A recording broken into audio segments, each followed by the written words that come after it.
Okay, my guest today, he is an accomplished DP, a ambassador to the brand of Black Magic. He has worked relentlessly on a documentary for the last 4 years.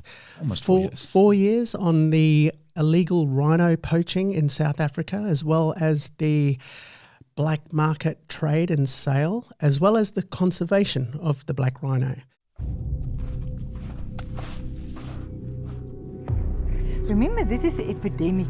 This is now. This is in front of you now. There's no textbooks that you can go back to.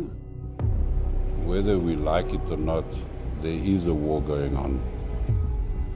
If we don't do what we're doing now, in 1 year there will be no rhinos here.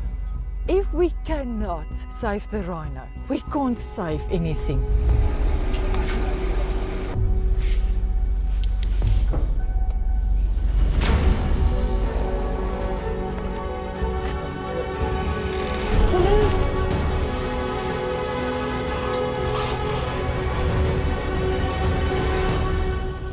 How many rhino have you killed? About 12, 13, 14. You don't even keep count. I don't even keep count, I just count money.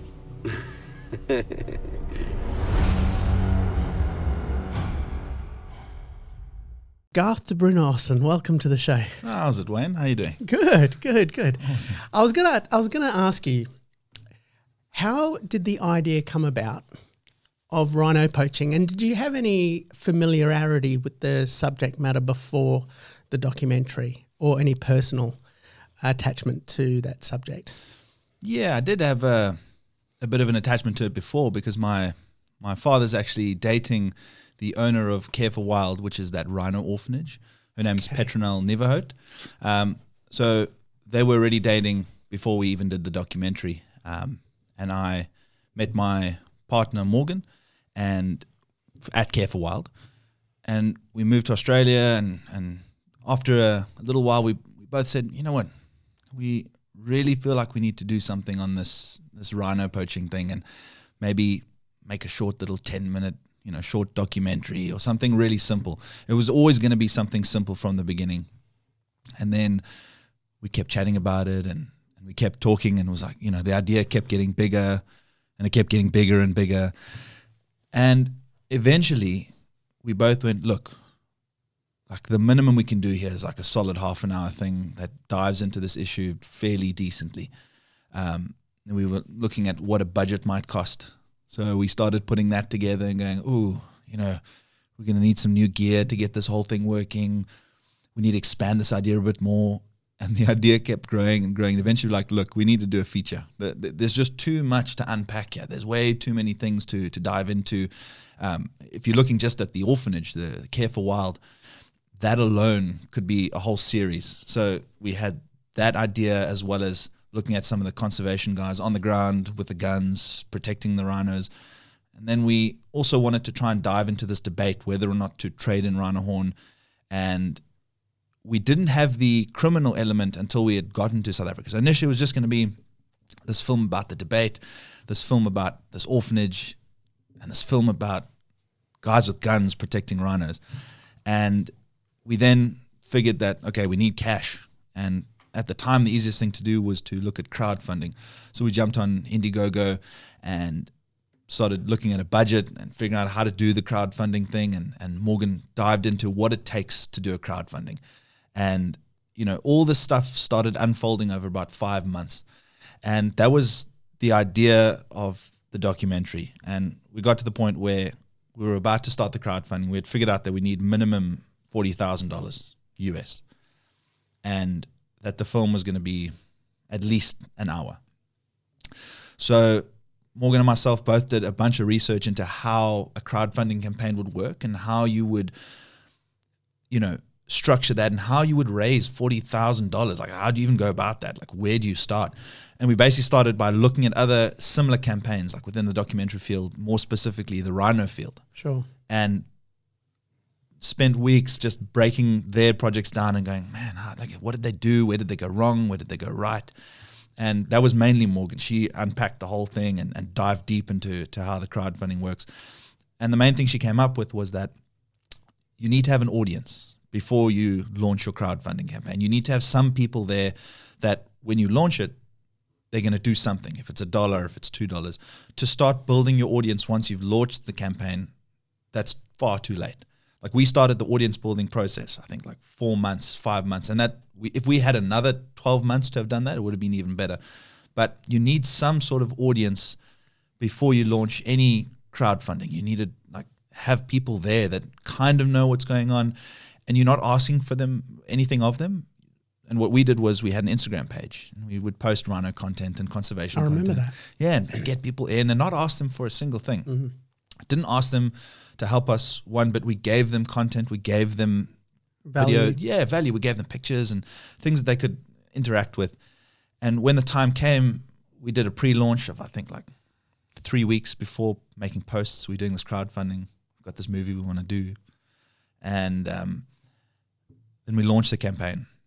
And I think it may have been like 3,000 people. And statistically, you only get about 10% of your audience that contributes money. That's all. So we went, oh man, we're trying to raise $40,000 here. How's 3,000 people going to help? So we just dived in. We went, okay, it's time to launch. And we launched, and $1 rolled in. But $1 only rolled in after like 4 days. So we were both sitting there going, oh man, this is heartbreaking. You know, we'd done all this research. We'd created this really cool crowdfunding page with like how this is going to work, where we're going to go, who our characters are going to be. And in the beginning, just nothing happened. And, you know, $1 would roll in, $10. And then things started to happen and small amounts of money roll in. But what no one tells you about this crowdfunding thing is it's one of the most stressful things you can do. Really? Because when you're doing this, when you launch, Indiegogo has a beep or a notification that it sends you when any amount comes in. So you get this bing in the middle of the night. You wake up. It's 2, 3 in the morning. Doesn't matter. You wake up because you know it's something, but you don't know how much. Most of the time, it's $1. So you wake up at 3 in the morning for $1.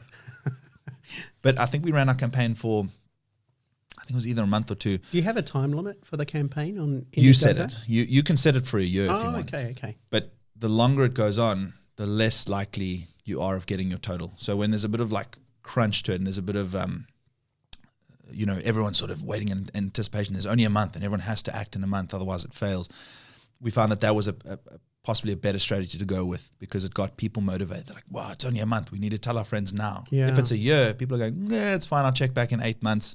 If they haven't done anything, then I might contact my mate. But you need that sense of urgency, that sense of like, we need to make this happen now. And, you know, things are rolling in slowly and we're waking up in the middle of the night and then stressing about it all day, every day, because that's all we could think about was, are we going to make it? Are we going to be able to do this movie? And then larger amounts came in of $1,000. Oh, really? And like a few $1,000s. And there was one lady that decided she was going to put in a lot of money. She dropped $20,000 at once near the end of the campaign. Wow. And her name's Antonia. She's from the States. Shout out. Definitely. Yeah. And you can check her on Instagram. She's got a really cool page, very much into conservation and doing something. And she was the reason why we managed to get over that finish line and surpass it. I think we raised 73,000 US. But that moment when that money came in, we did it. And it all sort of... Well, now we can do it. Yeah. Well, that was the first... We did the crowdfunding and it worked. And then it dawned on us that, oh, damn, we're going to have to make a movie now. Yeah. We're going to have to deliver on it. It was an incentive, yeah? Yeah, but it was pretty daunting because, you know, it's all hypothetical. Well, it's different when you're playing with someone else's money. Yeah. Because now there's an obligation. There is, but there also isn't. There's no promise to them that there's no return for them. They get perks. You know, there's photos that we send, and one of the guys came to South Africa and spent a few days at Care for Wild. But more of a moral obligation. Yeah, no, definitely a moral. Yeah. But there's no. I mean, there's been many campaigns that fail. You know, they raise the money, and what they're trying to do just flops, and it doesn't work. And that's where we were at. Was, oh my goodness, the pressure's on. We've got all these people watching us, and we need to succeed. And I've never done anything on that scale ever. This is a feature, you know. Well, it probably brings out the best in you too. Well, that's what we were hoping, and we think it did. We think we crossed the finish line in a good way, in a way that we could look back and go, man, we did our best. We've made this product. We delivered on our promises. Maybe not, quite in the time we said we would. It took a bit longer, just because of the complexity of what we were trying to do. But that moment was very daunting. And then we sort of took a day and just went, damn, let's start. And then that's when the whole going to find gear, getting all the things we need, starting booking airline tickets, organizing, and then it just became very real. For those who don't know anything about the subject, why are the rhinos being slaughtered? And I don't say poaching, because I don't think that word does it justice. They're being slaughtered and murdered and tortured. Yeah. Why? So with the rhino, as well as the elephant, and pretty much every animal throughout Africa and the world that is being killed for a product that it carries on itself, whether it's tigers, pangolins, rhinos, elephants, they're all killed for something that they have on them or in them. The rhino in particular has this gorgeous horn that comes off his face. And there's many different types of rhinos. You've got the white rhinos, the black rhinos, you get the great one-horned Indian rhinos, and there's the Javan rhino. Morgan would know all the different species, and there's subspecies of those species. And one of them they actually just lost. The last male was in Kenya. His name was Sudan, and he died, and he was the last male of that subspecies. So they're gone.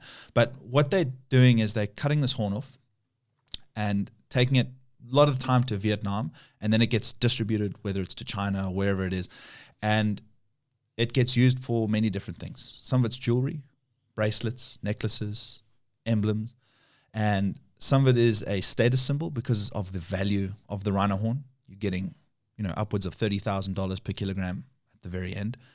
And some of the people are putting it on their mantelpieces, and they have friends over and they go, like I would show a Maserati or a big house, this guy's got a rhino horn, and it's a big deal. And it's also used in traditional medicine. So they are using shavings of the horn, ground down, mixed into liquid, and then drunk to combat, let's say you've got the flu or a fever, because the rhino horn is considered a cold element. It's drunk, and then it counteracts the hot element, the hot and cold, and gets rid of fever. And what's interesting is there was what was being perpetuated by the Western world was this idea that rhino horn was being used as an aphrodisiac. Yeah, that's what I read. Yeah, and what we ended up finding out was like that part of it wasn't true to begin with. Oh, really? It was never used as an aphrodisiac. I thought it was like a erectile dysfunction and aphrodisiac. So what's really interesting is, so China's been using the rhino itself for many, many years. They would use the skin of the rhino as armor on ancient warriors' breastplates, and because it was quite tough and thick, and it would stop an arrow impact. And then they would use the horn as goblets, drinking cups, and they would use parts of the rhino, whether it's the genitals and the vigor of the rhino. So that's where that thing came from. And it's like that with many, many different animals, that you take its spirit, its vigor, its strength, and you use that part to do that. Sure. But what ended up happening was there's debate on why this myth was perpetuated in the first place. But often as the Western world, we like to knock other people down with certain things, like let's say, you've got small genitals and blah, blah, blah, and all these insults that get thrown. And this was one of them. You guys are using it to get happy and take someone to bed, and it makes it all better, which is a bit demeaning. It's like, that's how it all started. It started like that. And what ended up happening was they would take this stuff and mix it with Viagra as a powder form. Oh, okay. And then the myth that was a myth now became fact and reality, because it did work. Obviously, if you're taking Viagra, it works no matter what you mix it with. So this ended up being perpetuated and spread. Before you came on, I did a bunch of research too. And that's what I read. I knew it was to do with traditional medicine. But what really pissed me off was seeing people polish it and put their name on it and use it as jewelry. I just thought, because you've got to be aware these days of the status of the rhino, And that really, really pissed me off when because I actually saw some YouTube videos as well of guys polishing it, using it as little squares that they put around their chest as a status symbol. And I just, that made me lose all faith in humanity when I saw that, Yeah. So how do you battle something like this? See, to me, it's the equivalent of, when they would take the sharks out of the water, cut the fin off and throw the sharks back. And the shark would sink to the bottom alive of the ocean and suffocate and die in probably agony. And when you see pictures of the rhino, and there has been pictures of the rhino where they leave the animal alive. Oh, it's and they horrible. literally hacksaw off this Horrible. horn where they cut the membrane and everything. Yeah. How do you combat something like that? I mean, what they're doing at the moment in the reserves, in the private place, and where they have rhinos is basically just brute force. I'm a hammer, you're a nail. Let's just see if we can combat this with weapons and force and choppers and technology. And in certain places it works really well, and in other places it's not failing, but they're up against such. Let's take Kruger Park, for example. It's massive. It's 3 or 2.5 million hectares. It's a small country. It's the size of Israel. And Now- Wales. Yeah, and exactly. And you're looking at having like in that scale of things, they've basically got a handful of soldiers and men and rangers that are able to combat this. Now, how do you fly over that area and think you're going to see one person or 5 people in bush that's higher than this house, that if you go into it, the chopper has no chance of seeing you at all. Once you're in that bushveld, you're gone. They've, they can implement night heat sensing cameras and things like that, but that only works so well during the day. And there's just too much land for it to be, completely effective. And they're being very effective. They're catching a lot of guys, but that's just one aspect. I mean, then you've got to go to the demand side. And people don't know how many rhinos. From what I gathered, they were losing 1,000 a year. Am I right? Yeah, around 1,000 a year. at its peak, I believe it was 1,200 rhinos every year. That's Just insane. wiped out. And there was a time, and a lot of people blame the laws. It came from the government, where when they had, from what I gathered, legal hunting days or whatever, it's like prohibition.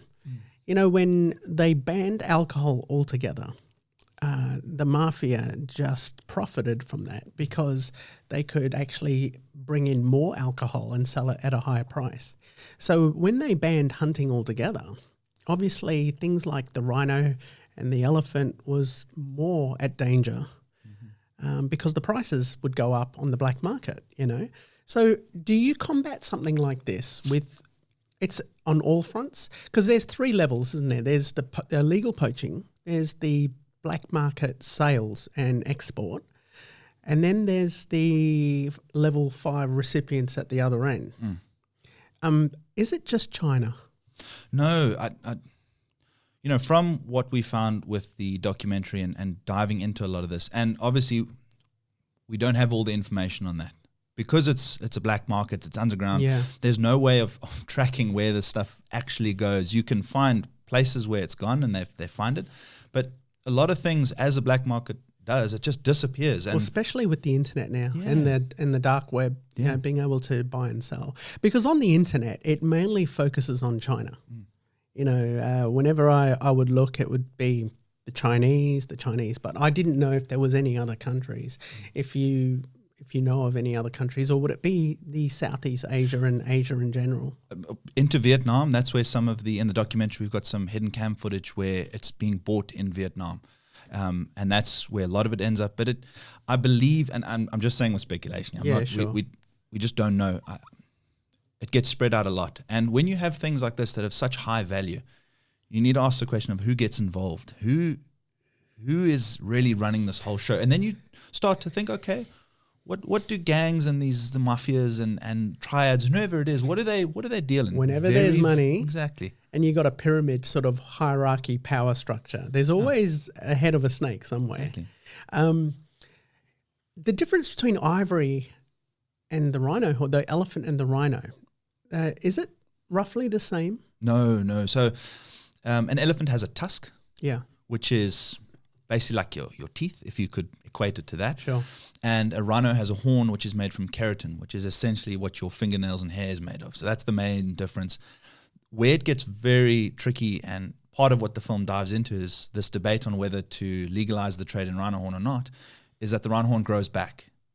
So you Yes. cut it off. Yes, a lot of people don't know that. Yeah. And this is what, there's many places in South Africa that use it as a deterrent. Every 8 months or 9 months, they'll cut the horn off just to try and stop or slow down the poachers from coming. Because obviously it's not as much incentive if you get, 3 mils of rhino horn that gets you a handful of money as opposed to, 3 kilograms. People don't realize, for instance, 4 rhino horns, from what I remember, 2 rhinos, $30,000. And it's fluctuated. That's insane. No, so how do you deal with a population where 40% is under the poverty level? That's another huge issue is poverty. It's poverty throughout Africa. And this is, we try and go into this in the documentary, is poverty is part of the driver for someone going in and risking their lives to make some money. When you're incredibly poor, you can barely feed your family, you don't have a job, the unemployment rate in South Africa is disgusting. What are you meant to do? And if you put a first world person in that same situation, you say, look, you have nothing. You can barely feed your family, you have 3 kids, and you need to support them. What are you willing to do to support them? How far would you go in the nice comfy house and all of that? Put yourself mentally in that situation. How far would you go? What would you do to protect them? Not that that's an excuse to go and commit a crime, Sure. But it's part of the reason why certain people will dive into that. Not that it's the only reason either. Yeah. As you go higher up the chain, it just becomes a really, really good way of making money. And the criminals that are high up, they're not going to change. The gang leaders, the guy, Because they're not actually going out there anymore, are they? And they don't go. They hire guys from the They're village not on the front line. that are disposable, and these kingpins don't care. A guy dies, they replace him, and that's how little the upper tier of this whole criminal network is. They just don't care, and the problem is they're exploiting all these people that have no money, no future, and they're just struggling, and they just get into them and whisper all the things that they can have and all the money they can make. And if they don't comply, they put a gun to their head and they force them to become Really? poachers. Yeah, it happens all the time. Guys get guns put in their mouths and they say, look, you are going to poach. Otherwise your family isn't going to see tomorrow. That's the problem with this whole thing, is there's so many reasons why someone would do that. There's so many reasons why someone would carry on to do it. And there are so many reasons why they want the horn on the other end. It's become so complicated And that's a good segue to my next question. Is explain the documentary title, Disunity. Yeah, Disunity. Explain it. So Disunity, we initially wanted to have this, the disunity is in the debate. And the guys that are meant to come up with the solutions, the guys at the top, and they're going to all these conferences and they're trying to figure out what to do. The problem is none of them can agree. You've got this disagreement throughout the ranks. No one knows what to do. They can't come up with a solution. They're not willing to sit in a room together and figure out what it is that we need to come up with to save the rhino. And the people on the front lines just have to deal with it. They just have to carry on day in, day out, saving orphans, protecting rhinos from poachers. And it's just this world that I think also speaks to a larger issue with everything, whether it's the way we deal with politics, or this polarization, trying to make everything crystal clear and making sure that there's one side and there's another side, and there's no gray area. And that there's so much gray area in this whole rhino poaching thing. In conservation, there's a lot of gray area, and trying to put it into 2 camps and make sure that has an answer, and one of these 2 has to be right. There's no middle ground, and that doesn't work. It doesn't really. So the disunity is in the solution to combat this problem, where people are coming up with different solutions and nothing's getting done. Is that right? Pretty much. But funny enough, what ended up happening was the film, we had to pull back on some of the debate. It ended up on the initial cut going for a bit too long. So the name of the film might change. Oh, We're in talks with getting it sold, and again, it's a name that works. It might not be perfect, and again, it's a working title. Not that the film has to be called that. Many films that have come out and they change the name later on, but that was our base. Our base point was to try and get that across the audience, that there's this argument going on in the background, but the guys in the front line, they don't care. They just want to save the rhino, but there's all this other noise happening around them, and it affects them directly.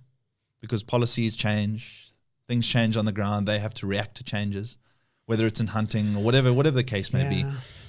All these different things change, and these guys on the ground who have no involvement in the debate just have to react. And they still have to react to everything else. Orphans coming in, rhinos getting killed.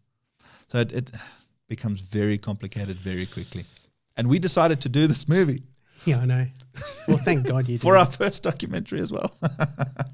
With this documentary, is there anything that you know a lot more of now after shooting the documentary than you did before? And if so, what are those things? Ooh, good question. One of the main things is the actual documentary making process.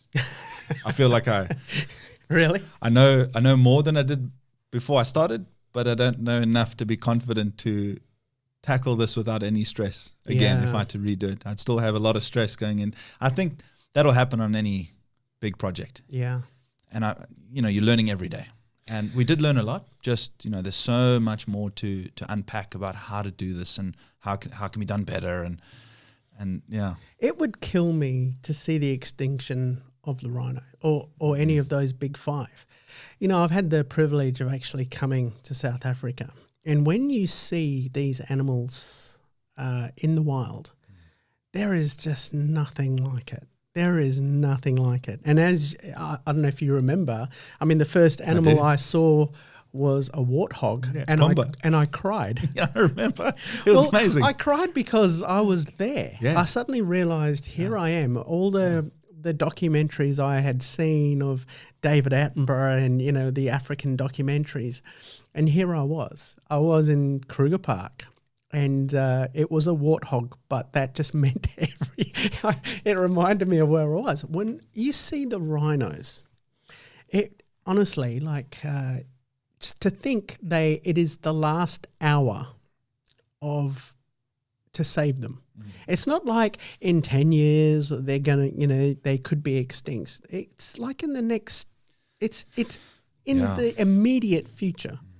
And to think that they could go extinct by people using it for status symbols and shavings to heal colds and things like that. What do you do? What can you do for things like that? I just don't know. How do you attack it? Yeah, do you make the trade legal, on the open, like an auction on the open free market? So you said rhino horns grow back. Yeah. So that's one option, right? Is to have the rhino horn cut under supervision of a veterinarian and so it doesn't affect the membrane. So it's like cutting your fingernails. Using that on the free trade market, that should bring the prices down on the black market. It should slow it down, but it's not going to stop. Whenever you can make money, it may not be the price, but the risk could outweigh the money. The risk is too much for the money we're going to get back if it's on the open market. I don't see what is wrong with that, and I don't see why they're not pushing that solution in that way. I know they've tried many things. In fact, reading about it at the end of this podcast, I'll come up with my 3 solutions. I always have an opinion, for certain things, and 2 of them could take a bit longer. But the first option I will come up with later. I shouldn't bring it up now. You sort of know about it, The some of the guys, we won't go into, but I think the main guy, Don English. What a character. Yeah, he's great. Yeah, from Kruger National Park. What a character. The fact that he followed his father's footsteps to be a ranger, some of, the times he had as a kid, but then sort of balancing the two jobs of being a ranger and then setting up this operation to catch poachers. Incredibly dangerous. Very. So my point to you, my question is, if you wanted to become a ranger in Kruger Park, do you have to undertake combat training, or is that just something that happens in the job? They never used to. You know, back in the day, in the 80s and the 90s, the poaching of rhino wasn't as bad as it is now. It was like, you know, they didn't need that combat training. It wasn't a war at that time. But, you know, now they are heavily armed, bulletproof vests. They've got all sorts of weapons, choppers, all these different things to try and combat this. And they have to be trained up to that standard of, you know, military man. Before he was a ranger, you know, going on patrols, checking spoor, doing grass counts, making sure the wildlife was sort of doing what it needed to do, walking around the park, checking everything, and being in touch with nature. And that's what it was. And with this shift into rhino poaching and the price going through the roof and the amount of rhinos being killed, it's become a war.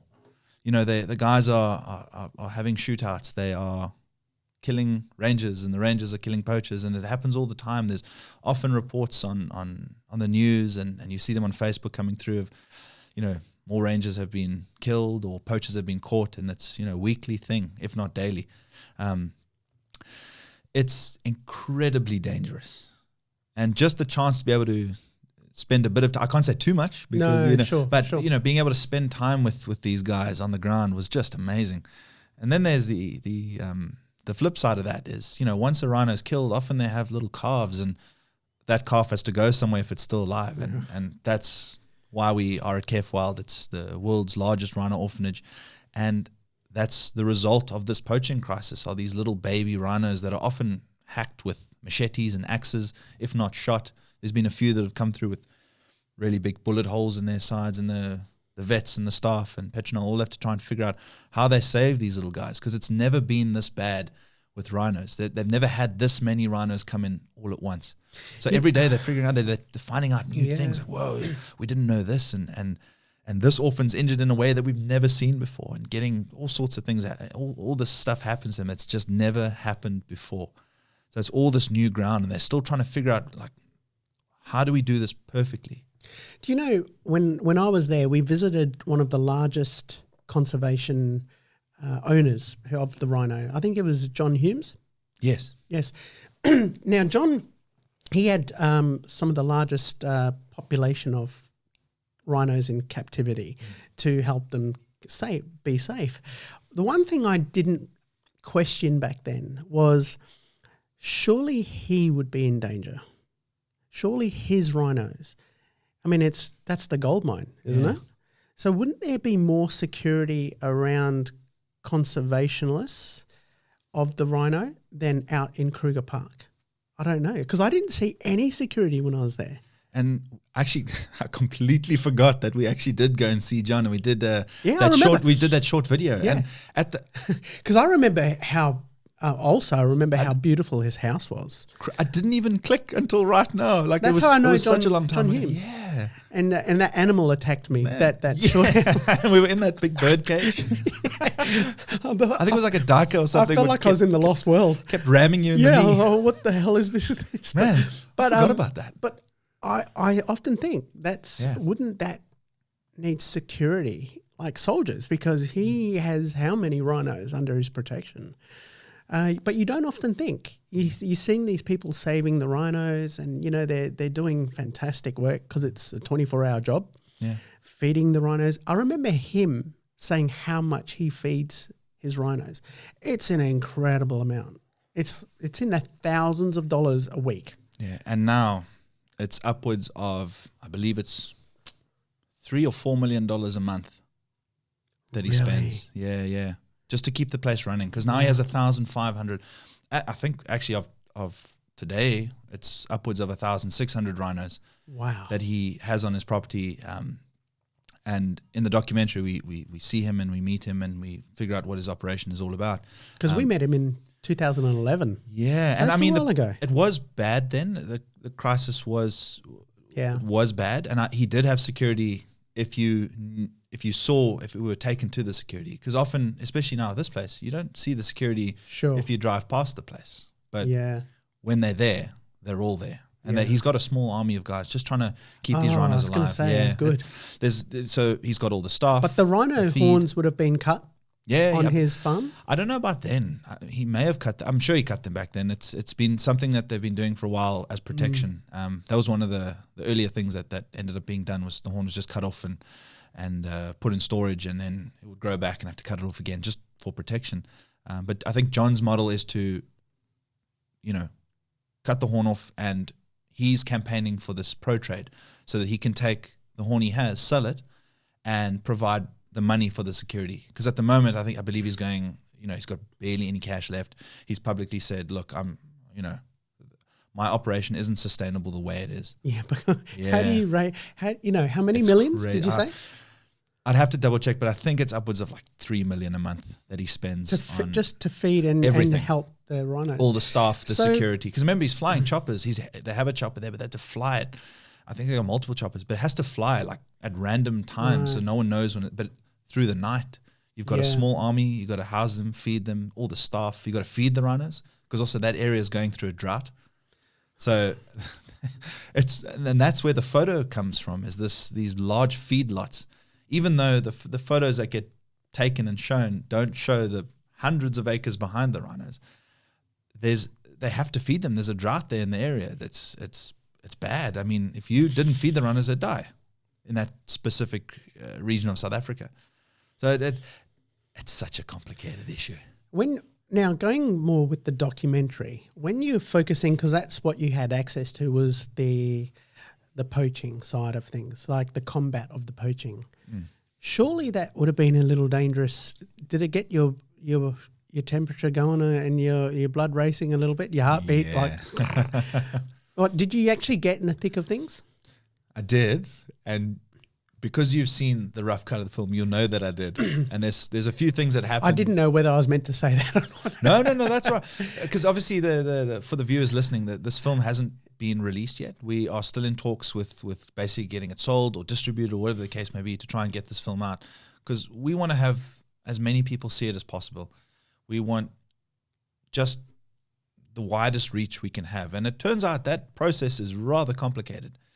Much harder than we ever thought. Obviously finding distribution or getting someone on board is hard, and everyone knows that it's hard. It's much harder than I ever could have imagined. It all comes down to, what name have you got behind you? Who are you? Are you well known? If you're not well known, do you have someone well known with you? And if you don't have any of those, then... But I think, for one, it's an extraordinary piece of work. I mean, that's what I've seen. Thank you. And I think the reason why you're here is I'm wanting to get the message out. There were times in the rough cut that I shed a tear. Oh, nice. There was. I'm glad. And I think you may not be well known out there, Garth, but you had access like nobody else to the right resources, the right people. I don't think even if people like, some of the big documentary channels went there, they would have gotten the access that you did. And because you've said it's okay for me to say, yeah, I've seen a rough cut. Yeah. There were times there I just thought, how the hell did you, your life sometimes were at risk. As in, you're in the security police mobiles at nighttime going to sieges. It reminded me of the old 90s cop shows, the reality of the camera guys with the cops going through these really rough neighborhoods. But for those who don't know, South Africa is a different ballgame altogether. So surely you must have felt your life being, or did you feel safe because of the people around you? Most of the time I felt safe. And I don't know if that's cocky to say. And Sean, our business partner and also one of the creators of the film, I think we felt fairly safe because we were fairly safe because we were with people, and I wish I could say more about details of what the film, but there were moments where I think, not to sound cocky, but we were in rather rough situations, and I think someone who's never been to South Africa or grown up in in South Africa, they probably would have felt like it's a very bad situation and they want to get out of it as soon as possible.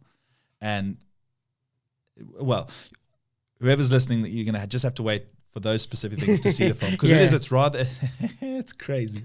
That's crazy. Yeah. Do you know the one part where I did shed a tear? It was the piece that you shot of the beauty of the wild South Africa that everybody in the world loves. The elephants in the sunset, the leopards in the trees, the serene environment. I mean, when I came back, I said to my friends and family, I said, if there ever was a Garden of Eden, it would be over there. Oh yeah. Because some of the places that I saw, and I've actually mentioned it on another podcast, I said, I've never seen scenery like it. And when you see these beautiful creatures like strolling through, there was a segment in your rough cut. Suddenly that put in place of why you're doing what you're doing, why the documentary had to be made, excuse me, why it was important, because that is the South Africa, that is the Africa that we all love. Everybody looks at that. I mean, look at The Lion King. Now, imagine The Lion King, but real. Yeah. Not like the version that we've just seen, but real. I haven't seen it yet. I haven't either. But, you know, to see that imagery over there, and then to think that one of the big five is on the verge of extinction. Oh, yeah. Because of human greed.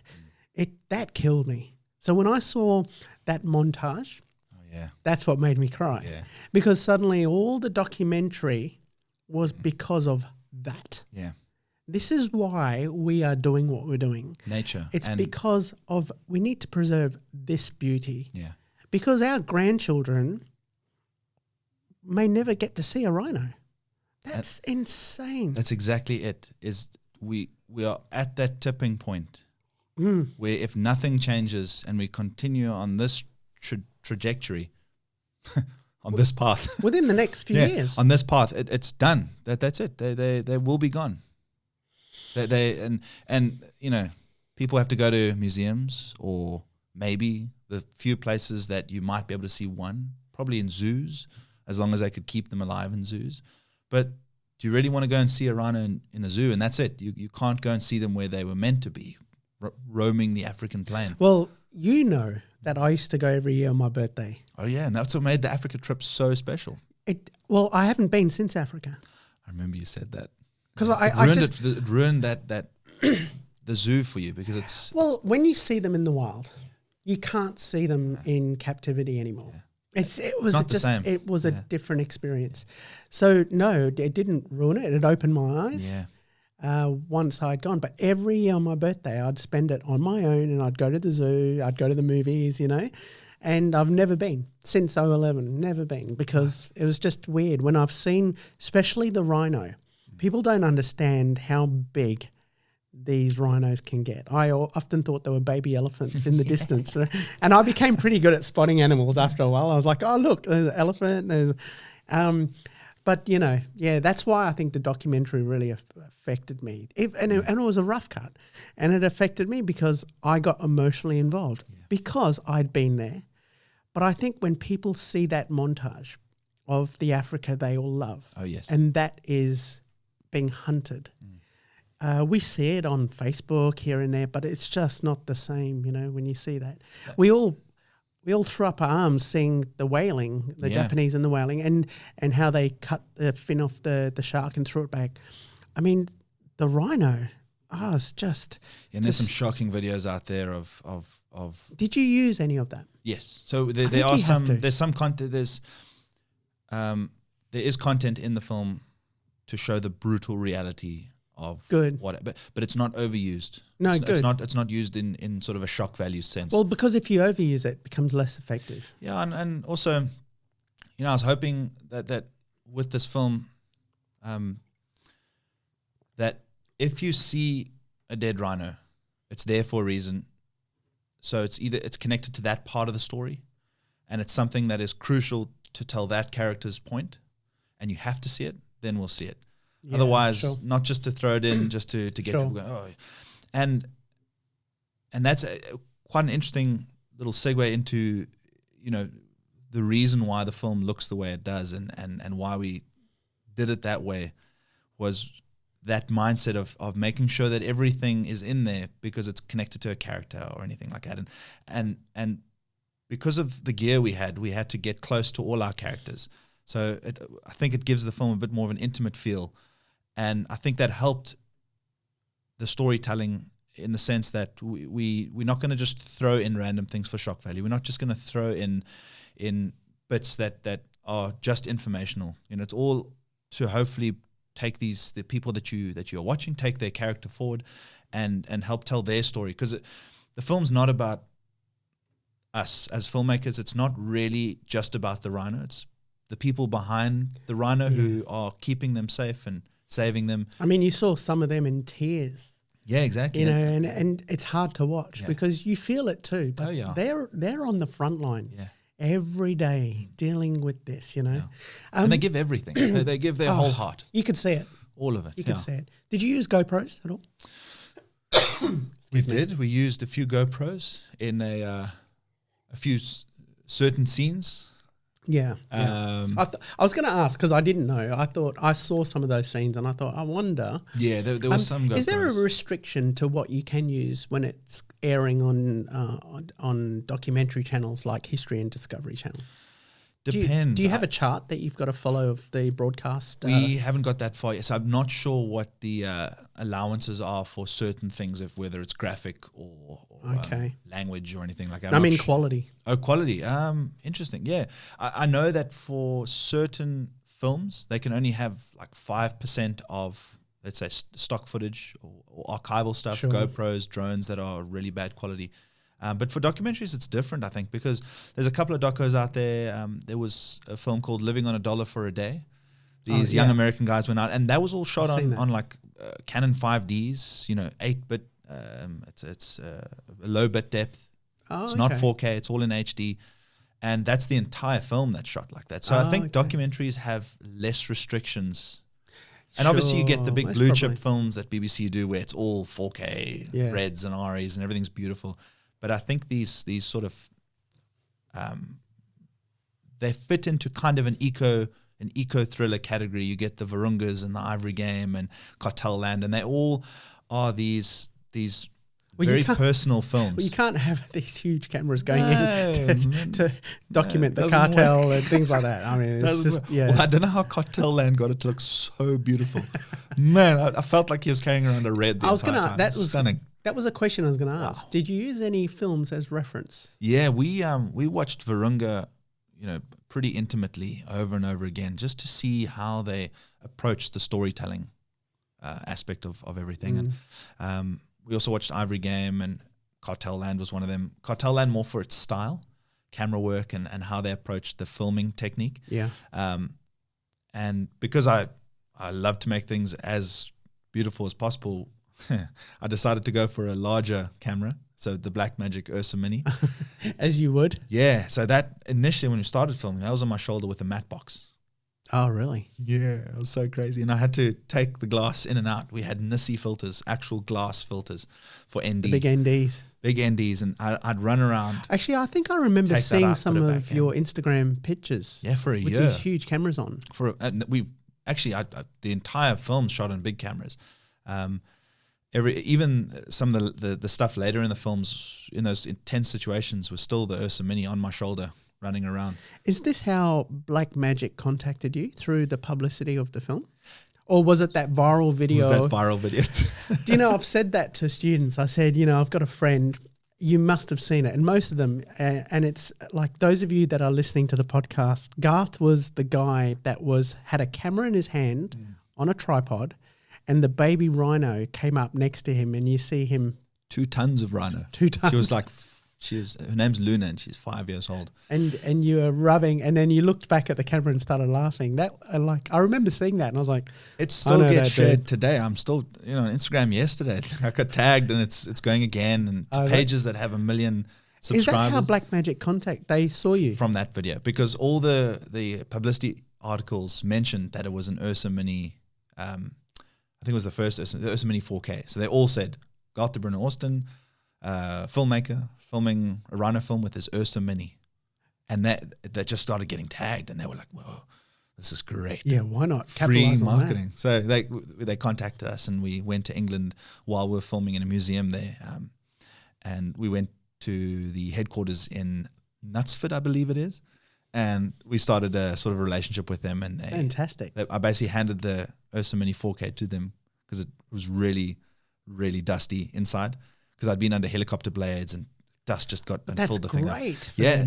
and also they wanted to know how the camera is holding up. yeah, because they said, and later, because I've done a few things with them now, and at one point, I think it was last year, they said, look, when we need a camera tested thoroughly, put to its paces, Yeah.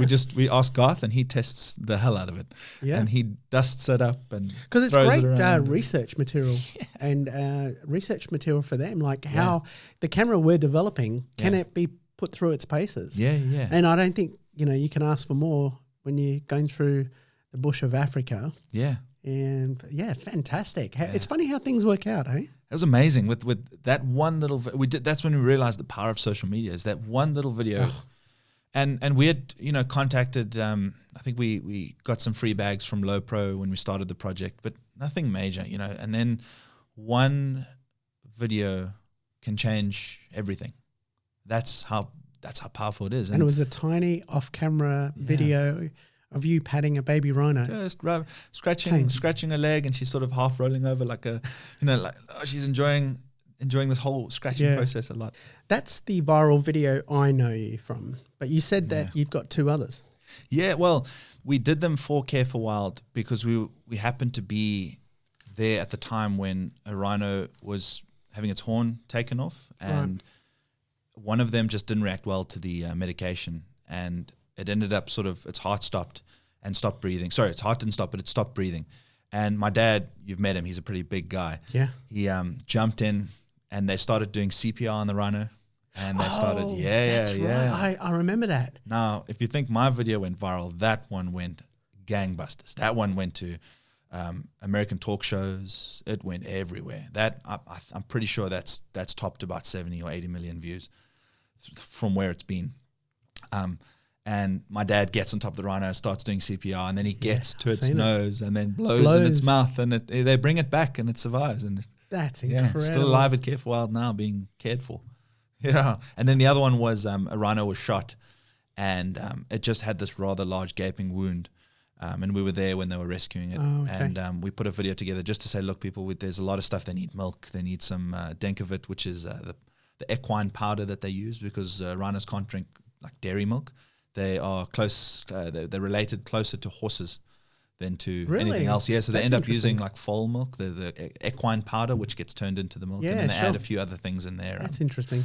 And they often need donations. So this video was made to see if we can get people to help, and it just also went viral. This rhino with this gaping wound, and it got saved again, all healed up. And I don't think you can beat the cuteness of a baby rhino. It's like seeing a baby elephant. Yeah. You know how they're really mischievous, and when you see a baby rhino, they're just gorgeous, But how does that fare for the other animals that are being wiped out that just aren't cute? Little bugs and beetles and birds that just, what do we do about them? But it is true that that how many species are being wiped out every year because of human behavior and greed and what we've done to the planet and things like that. It's shocking, Now, how long did it take you to do this doco? With the posts we've got our rough cut now, and it's in the process of getting it, whether it's distribution or a sale or whatever it is, then there's probably still another 5 months of fine cut and then all the post sound and everything else. But it's taken us nearly 3.5 years to get to this point. I thought it was around 3.5, 4 years. 3.5, yeah. That's why I think by the time we're done, it'll be a solid 4 years. That's why in the intro, I had to think about it this morning. Thinking from what I gather, must have been about 4 years now, because I've known you for around 8. Yeah, you have. For around 8 years, I've known you. What was the first thing we worked on together? Life of Couple. Was that the very, very first? Yeah, it was the short promo for things. So it was It's been a while. It's about 8 or a bit more years. Yeah. So after this journey of 4 years to make this documentary, would you do it again? I would. You would? In a heartbeat. The whole process is amazing. It'd be different now, wouldn't it? Because you've been through that discovery of what to do on your first feature-length documentary. Yeah, we also wouldn't take this long Yeah. because we sort of approached it from the sense of, let's find the story. We knew basically what our story was going to be, but certain aspects of it just had to play out. Oh, that was one of my questions, Some of those actually. things, there's nothing you can do about them. Yeah, one of my questions was exactly that. Did you have a basic idea of a story and a plot, or did it evolve in the editing process? It evolved in the shooting process, and then it evolved even more in the editing process. So initially, we went out to shoot a documentary about rhinos and cover people on the front lines, mainly Petronel Niverhout from Care for Wild, and then also this debate that's raging. Mm. And that's sort of all we could really put our finger on in the beginning, because there were so many avenues that you could take. So we sort of wanted to just start there, start with Care for Wild, start with Petronel's story, and go and get started on the debate, interviewing all the players. And it just evolved and grew because something happened at Care for Wild that sort of lasered our focus on what her story is going to be. Sure. There was an event. I think I know what that is, yeah.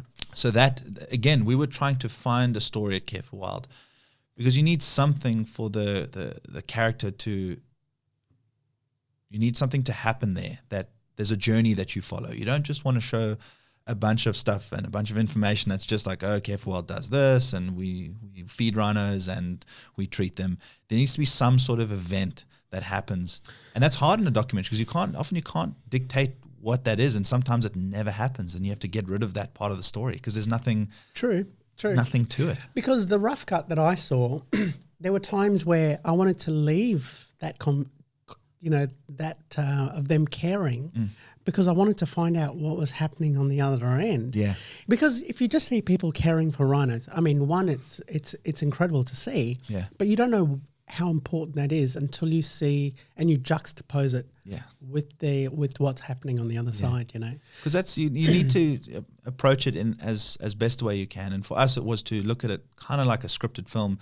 How do they do it? How do they keep the audience not on the edge of the seat, but interested the entire time? Engaged. How do you keep them engaged? And what do you do to make sure that you develop that particular character, if that's the way you're going to approach it, without a voiceover guiding you through the whole thing? How do you keep them engaged with that person and the next person? Yeah. And what happens to make that more intriguing? Like, well, what changes? Like, and initially with Care for Wild, when that thing happened, I can't say to you, I wish I could. I want everyone to see the film so we can talk in depth about this. But we'll do it again. Yeah, exactly. There's an event that happens and it lasers Petronel's focus because obviously the first thing you want to know about the orphans. You want to know about what this place is because you know a lot about rhinos.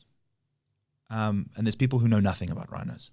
So in the beginning, you need to make sure that the people who know nothing are caught up fairly quickly, and they also, by the time certain things are done, they understand. Yeah. Well, And that's why I'm doing the podcast. Yeah. Is to sort of, for people who don't know, my first question was, for people who don't know, why the rhino, and to learn more about them, you care about them a bit more. And people, today's society, if it's over that end of the world and it doesn't directly affect your day-to-day life, people don't care. Yeah. So it has to be put in their face in that way. Because after the rhino, what's next? Yeah. I mean, I guarantee if infant children started to go missing, there'd be something done about it, It's just the way humanity is, And that's what people are trying to get people motivated. Say, imagine if your nose and half your face was cut off, what would you do? Would you want, to take revenge on that person, or would you want someone to help you stop that person from doing in the first place? But the problem with that is then you're putting human emotions onto animals, which again, you sort of Disneyfy everything, and it's not entirely the reality of Africa and animals. Animals live a very harsh life. There's not a single animal in Africa that dies nicely, whether it's being eaten by another animal or old age, which is horrible for an animal because they can't get to their food sources fast enough. Well, that's Lions where the can't- term survival of the fittest. the fittest, Yeah? yeah. So it's really, really a hard place for an animal to live. And we see on game drives, it's beautiful and it's amazing. And what us as people, when we come into the equation and start poaching animals, it just makes their lives even harder.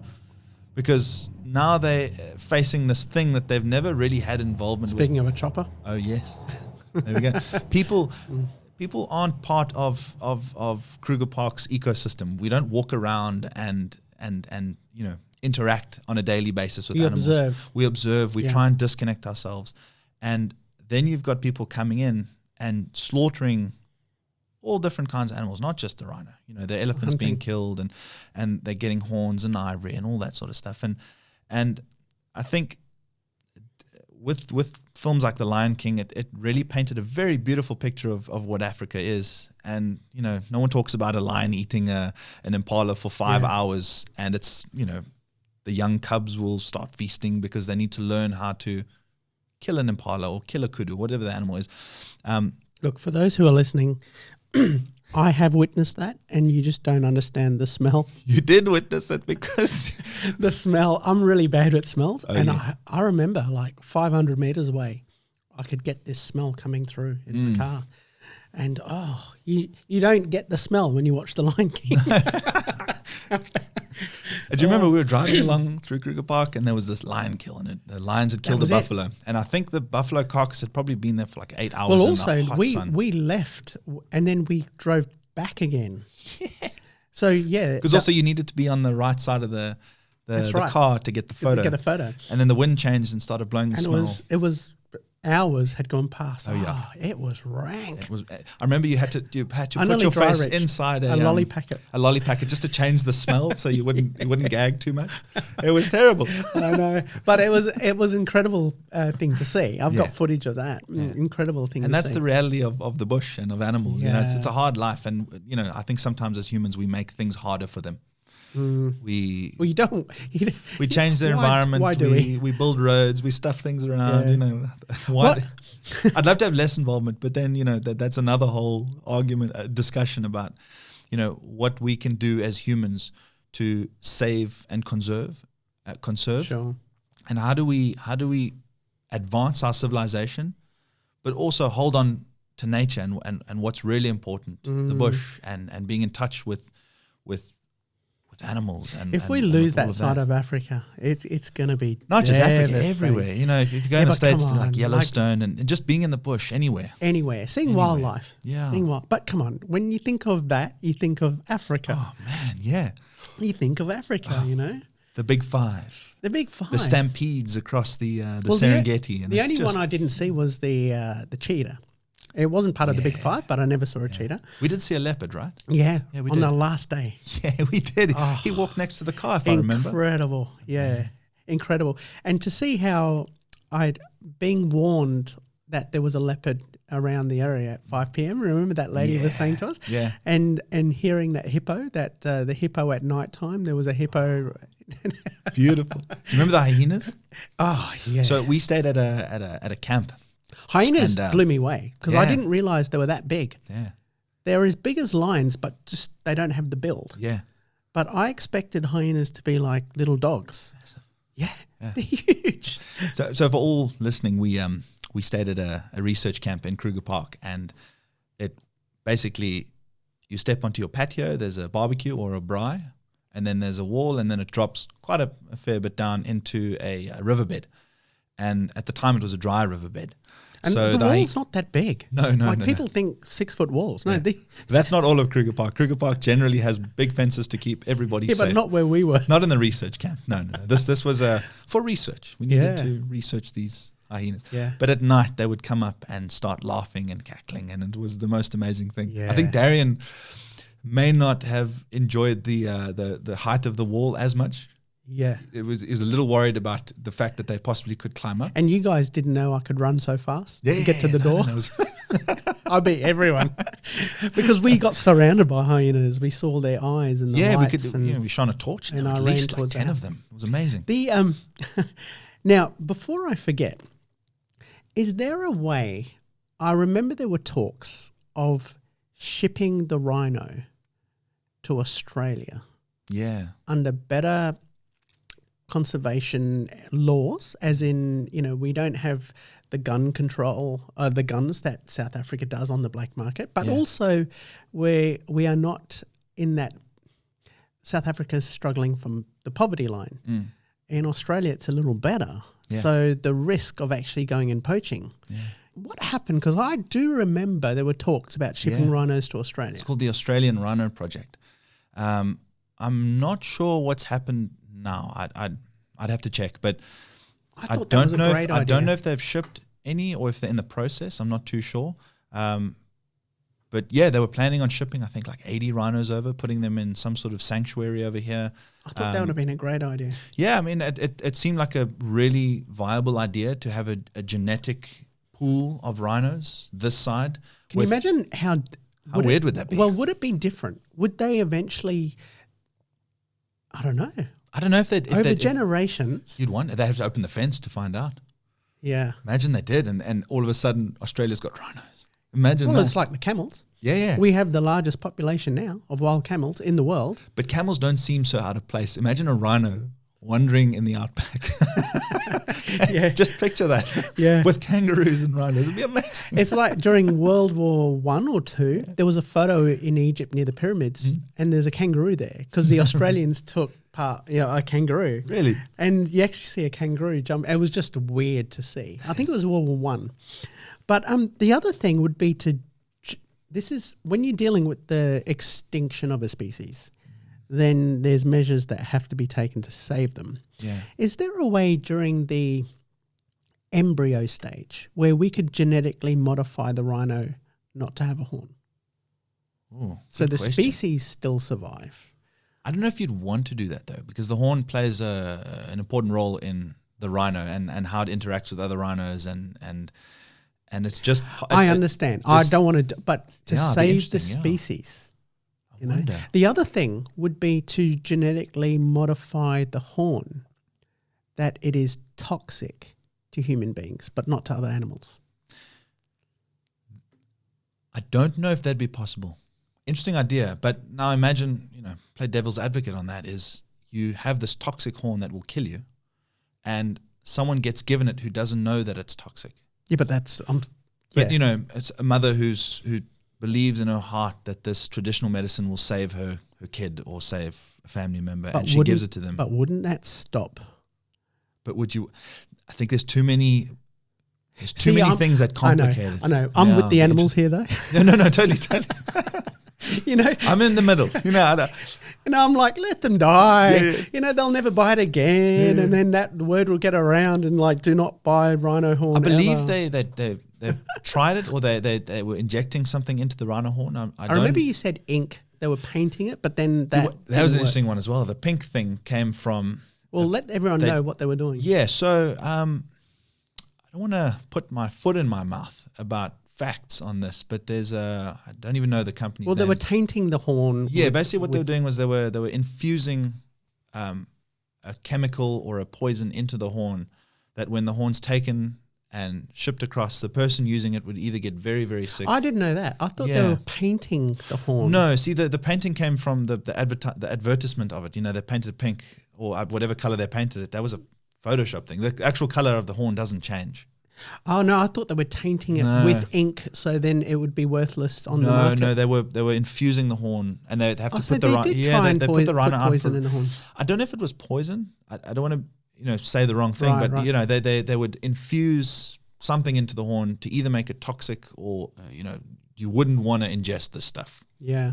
I don't know if it's successful. I'm not sure. Oh, okay. So that's like my idea. That pink horn was just part of the marketing. So the toxicity is happening. I just thought, I don't know if it's successful. It might be successful. I don't know if it's... I'm not sure. But they are trying it. Good. They are. It's one of the things that they're trying. Saliva of the Komodo dragon. That if you have the horn of the rhino being toxic to human beings. Yeah. But you'd have to do it on every rhino. And they are... Just in Kruger Park, there are upwards of 18,000 rhinos. Well, that's what I mean by developing it from an embryo stage. That could be different. That would be interesting. Yeah. I know. Then it opens up what could you do on everything else. So how much could you adjust nature? Well, they're cloning to now. stop? They're already cloning. They've cloned the sheep. And What could you do to a pangolin, which is another African animal, which is actually the most trafficked animal in the world at the moment? really? Small pangolin, yeah. Very rare to see them. Oh, wow. They got these scales, yeah, and they take the scales, make into jewelry, and I'm not sure what else they do with it, but it's actually the most trafficked animal in Africa. Because I remember They're when wiping them out. I was there, what was on the endangered list, and it was hard to see, was the spotted dog. Oh, wild dog, yeah, spotted dog. Spotted yeah, dog. Yeah, I remember, yeah, because if we came across one, we'd have to report it. yeah. So they would know, and they would send. And now with the reporting thing of telling, because in Kruger National Park, they've got these boards at all the camps. Yeah. And you put pins to where you've seen the animals during your game drive so that other people can also go to the spots and enjoy the view of an elephant or a lion or whatever it is. But you now cannot mark where the rhinos are. Oh, for sure. Yeah. They've sure. stopped. They basically, the little pin that was there for the rhino has been taken off completely. So that's how bad it's gotten. They don't want people to geotag in photos. They don't want you to put pins on where the rhinos are. It's just too Dangerous. risky. Yeah. Yeah. And my last thing would be, the kingpin pins that are organising all of this. I really think they should be not put through the legal system. I think they should be stripped naked, dropped by helicopter in the middle of Kruger Park, in the middle of lions. Yeah. Circle of life, baby. Yeah. Fend for yourself. So you want to see how it is? Circle of life, Especially the kingpins. Those guys are bad. But that's Kingpins what of I mean. I mean, there's people trafficking children. Yeah. Those people especially should be dropped into know. the bush. I And know. then lions can just have... I know. That's Have what their I way. like, especially, but it could be done in Africa, Garth. Just with the right people. Between you and me, Africa's a very big place. Yeah. This is But I think- Africa, right? And that the kingpins and the people who are being caught and the legal system, obviously it's really hard in South Africa because the legal system is just not what it should be. It's not up to Sure. the there's a lot of problems with the legal system. So a lot of guys will get done for a crime, whether it's rhino horn or whatever it is, and often either end up in jail or get off and get out on bail and then skip town. Because, I mean, the reoffence rate in South Africa, I think it's upwards of like 80% reoffence rate. In Between prison. you and me, do you think there's corruption involved with that? In We're South Africa, assuming, or- we're not stating facts. Yeah, no, I'm sure there's corruption. I think has a huge part to play In every country. in the legal system falling apart in every country, especially a country that's just it's got all the problems from history and it's so recent. South Africa's its history and its division is so recent, and we it's only been 25 years or 26 years, and everyone's still trying to find their way, and I think that plays a big part. It's not like it happened 200 years ago and we can just forget about it. It's really, really recent. Yeah. Everything, all the problems that came from apartheid, it's just it's happened to your grandfather like that soon ago. Like your granddad was involved with all of that, and he had all these things done to him. That's how recent it was, and I think a lot of these things play into South Africa's struggle with finding its feet. Is that there's just so much that happened, so many bad things that happened. It'll take a while. It's going to take a little while, and It'll corruption plays a big part because, And also, it'll take a few generations for things to sort of smoothen out. And in the that pendulum sort of goes from one extreme to another, and then eventually it finds its middle ground. That's right. But it takes a bit of time, and there's always going to be some like big tensions going on. But I think the corruption does play a big part in all of this, in the rhino poaching and prosecuting of criminals. It is a very corrupt place, and just the corruption statistics that have come out are pretty shocking. Maybe So- the next doco, Garth? Corruption. Yeah. But listen, for those that are listening and watching on YouTube, when this documentary does come out, right now it's called Disunity. You've got to see it.